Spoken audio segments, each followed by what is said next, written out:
Okay, congratulations. You just got yourself a Bobo unpainted. And now you gotta paint this one.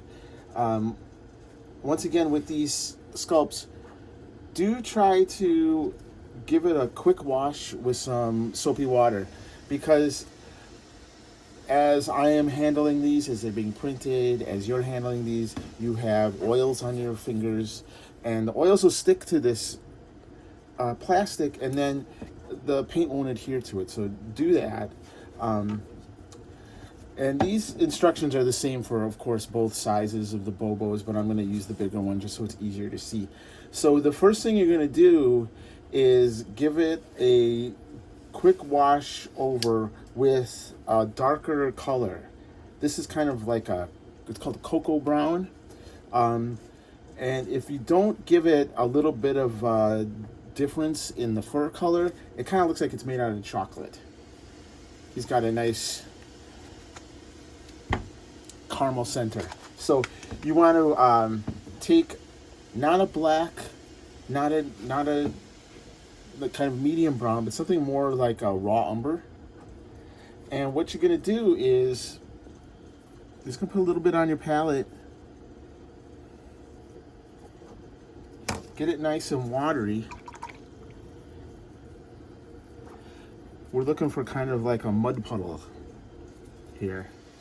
And I use my rag a lot for this too, because I'm putting it on and I'm taking it off. So you're putting it in there, and it's getting into all those little grooves there, right? And as you go over the surface like this, and it settles into those deeper recessed areas, and then you just take your rag and you just kind of wipe it off. Get the stuff off the top layer there. And what that does is that adds depth to the fur. So do that over the entire body of Bobo. Now, once you get to the face, and I'll go over that in a bit here, but once you get to the face, you can see there's little darker areas, these little creases and ridges, and especially underneath his eyes there. I sculpted it so that they're kind of deep, but what helps is to go in with your brush and accentuate that just a little bit more and give it a little bit more depth, because even the actual puppet has that. So if you can get into these creases here and under the brow here, and these two brow ridges here, and then inside the ears. And I'll go over that in just a minute real quick. So once that fur is dried all over, you've done the whole head and body, now it's time to go in and do, like I said, those darker areas in the face. And what I'm going to do is I'm going to take his head off and just put it back on real quick, and even just kind of turn it and use this as a holder so I can hold on to that head and get it in there. So what we're going to do is that same color that you had, that dark, what was that, dark umber? Raw umber. You're going to go in and you're going to go a little bit thicker this time. Before it was kind of watered down. This is just going to be a little bit thicker. And you're going to go into those ears. And all this is doing is just giving it a little bit more depth. Into the ears. You can go along these creases. There's one here. And one here on either side. Under the brow. And it's okay if you touch the eyes, because we're going to paint the eyes later.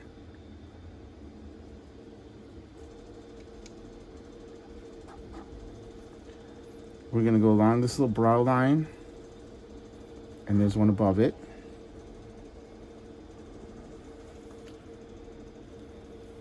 And then we get those lines on the other side of the face. Around next to the mouth. And around next to that cheek. Okay? And if that seems a little bit extreme, just hit it with your dirty rag real quick. Now, This is great because while this is drying, we can continue to the other step. We're going to save a little bit of time here. So we're just going to take that head off and put it off to the side, let that dry over here, and we can start working on this body while that is drying. Okay, so while that head is drying over there, we can save a little bit of time by painting all the details on here. And there's not a ton to do. He's got these little fingernails. So he's got 3 fingers and a thumb, basically. So in each hand, he has that. And then on his toes, he's got 1, 2, 3, 4 on each one, okay? And finally, on his hand, you can see it in there. And it's actually on this hand, too. It's sculpted in there, but it's really hard to get to. So if you can't get to it, don't worry. But he's got a little pad here on the palm of his hand and on the tips of his fingers. So the colors that we're going to use are, we're going to use dark gray. If you have this Artusian color colors that I kind of recommend, it's called carbon black. It's not black. It's just a dark gray, and something off-white. This is kind of a beige color, a yellow-brown maybe, and that's what we're going to use for the fingernails. So this is really quick and easy job. I would go in with the brush part like this, and just hit the nails.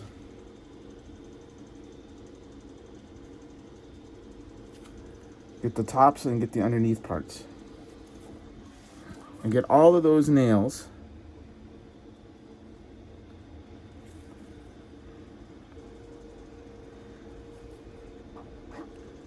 I won't show you doing all that stuff. You get the idea.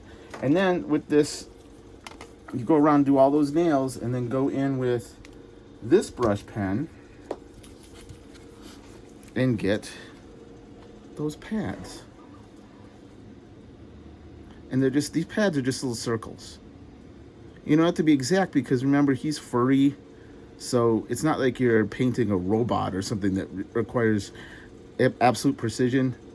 You know, he's furry, so if you don't get absolute perfect circles or whatever, that's okay. And you do all those little pads around his hand. Maybe you can reach in there if you can. If not, that's okay. And then you can move back to the head. So here he is. I've painted the pads of his hands. You can see up in here the nails, the pads of his hands. So basically, that body is done. We can put that off to the side. And in the meantime, this head is pretty much dry. There's a little wet spots inside the ears, but we're not going inside of those ears. So the next colors you're going to need are black. You need your dark gray, the same stuff you use for the pads of the hands, and some sort of a pink or a magenta. That's going to be for the tongue. So we can do the eyes first. Now, again, when I sculpted this, and I did my first pass of it, my first prototype, it was really hard. I had a hard time painting those eyes. So what I did with the sculpt was I resculpted the eyes and made them stick out a little bit further. You make them easier to paint. So you got about a half sphere there that you can go in there and paint. So just take your little brush tip and get that little half sphere. Should be really easy. You know, your diamond, if you got the diamond select, it might be a little trickier for you to get in there, but you should still be able to get there with your brush pen.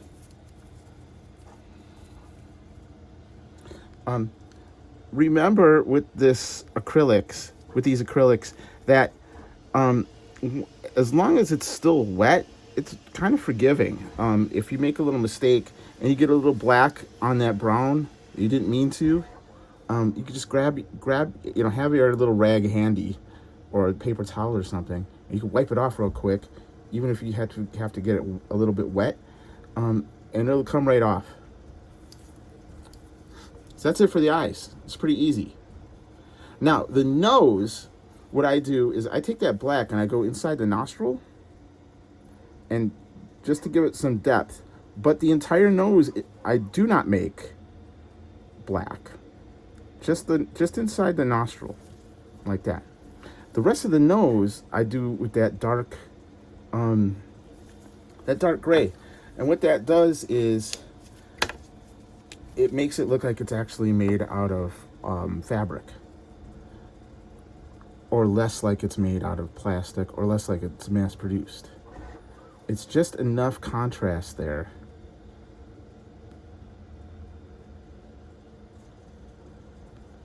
And again, when I sculpted this, I tried to delineate the best I could between where the nose ends and where the fur begins on his nose, without sacrificing the sculpt.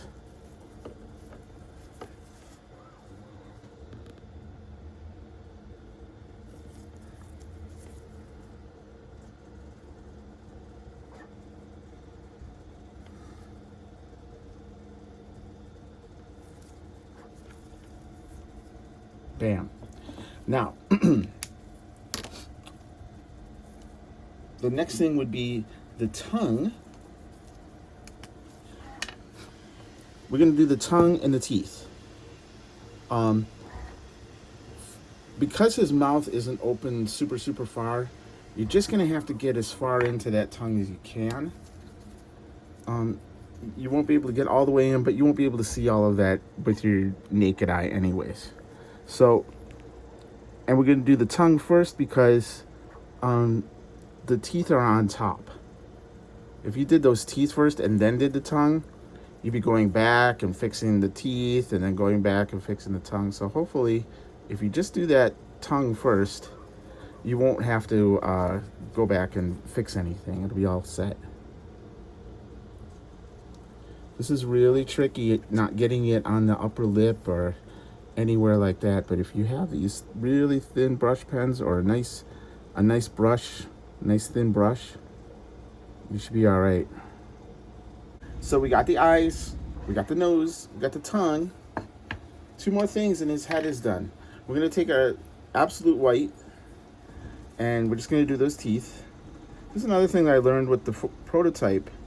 I was making the teeth too small, and they were getting lost in the sculpt, and it was really hard to paint them. So it's interesting to do prototypes. You learn so much about how the sculpt is going to exist in the real world and the adjustments that you need to make. Also, when you're painting the tongue, and when you're painting anything really, like I said, when it is wet, you can go in with a wet towel, but you can even go in with a Q-tip. Q-tips are also really, really great for that sort of thing. Go in and clean up your lines and fix it all up. Now, there's one more thing, and it's subtle, but it's kind of important that you do it. There's along this brow line, there's some tinier hairs. This is absolutely true on the puppet. That are basically his eyebrows, and it's lighter than this actual skin. And this color in this Artugan brand is I think cinnamon. But what you're gonna do is just hit this brow ridge along here, those little bumpy parts that stick up like that, and then go back in just like that. That's a little extreme, so you're just gonna go back in and pull it off a little bit, pull that color off a little. And there you go. Bobo is painted. And then, of course, the final step, like I always say, you don't have to do this, but I really, really prefer it, is to take your clear matte spray and spray them all down outside. Make sure he's fully dry before you bring him back in, because it's stinky.